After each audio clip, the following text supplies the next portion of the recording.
non federalista ma nazionalista, no? Come quello prima di Alleanza Nazionale, poi Fratelli d'Italia. La cosa pare inspiegabile, in effetti è abbastanza difficile darsene una ragione, ma troviamo nella storia, come dice Bertolissi, l'autonomia va studiata partendo dalla storia e dalla geografia. La storia anche politica ci dice che la Meloni, quando noi in Veneto discutevamo delle due leggi per il referendum sull'autonomia e sull'indipendenza, a metà gennaio 2014 presentava un progetto di riforma costituzionale che prevedeva la soppressione delle regioni. Non è che ha cambiato idea.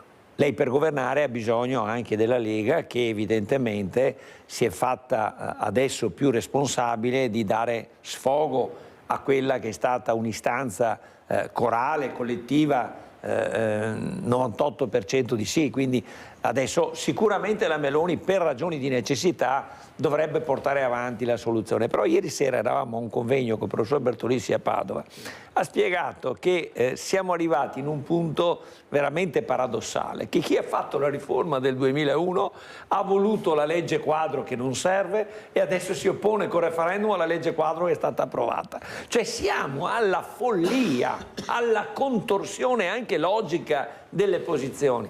Per cui diceva il professor Bertolissi, adesso e poi questa legge Calderoli, che non serve a nulla tra l'altro, l'ha detto Calderoli, no? Si ricorda, mi fa venire i brividi fare una legge che non serve. Gliel'hanno fatta per ammorbidire la posizione della sinistra e adesso la sinistra ha izzato tutte le iniziative per portarla in Corte Costituzionale. Io l'ho visto sereno, il professor Bertolissi ha detto in Corte non c'è spazio, perché tra l'altro non è una legge dell'autonomia che tocca ambiti di materie, di competenze, di funzioni di altre regioni, perché è la legge sui principi generali e sull'attuazione, quindi è una legge cornice, che ha detto è una cornice vuota, che non serve a nulla, anzi ha detto se ci sarà un'intesa tra qualche regione, perché tra l'altro lui sottolinea sempre un passaggio che non dobbiamo mai dimenticare, altro che 20 repubblichette, il professore ha detto la 116 parla della regione al singolare interessata, quindi non tutti, cioè, perché non chi la vuole. Ecco, se anche dovesse passare una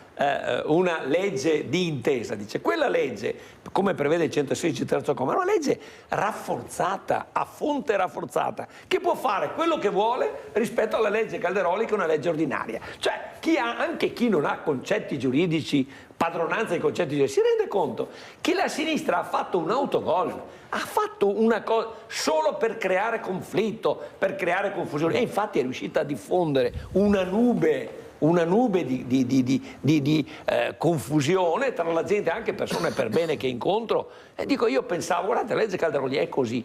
E il professore l'ha spiegato ieri sera, un'ora e mezza l'ha spiegata, è stato efficacissimo. Quindi noi confidiamo che comunque, guardando alla sostanza, possiamo fare qualcosa. Però bisogna, le dico, direttore, una cosa, bisogna che in Regione nel prossimo anno ci siano delle forze politiche più determinate. Io ho rispetto per tutto quello che è stato fatto dal padre putativo che ha governato la regione, noi siamo i padri naturali, però ci vuole più energia, più determinazione, perché la commissione tecnica di esperti è agguerrita e preparata, ma sul piano politico c'è stata un po' di debolezza.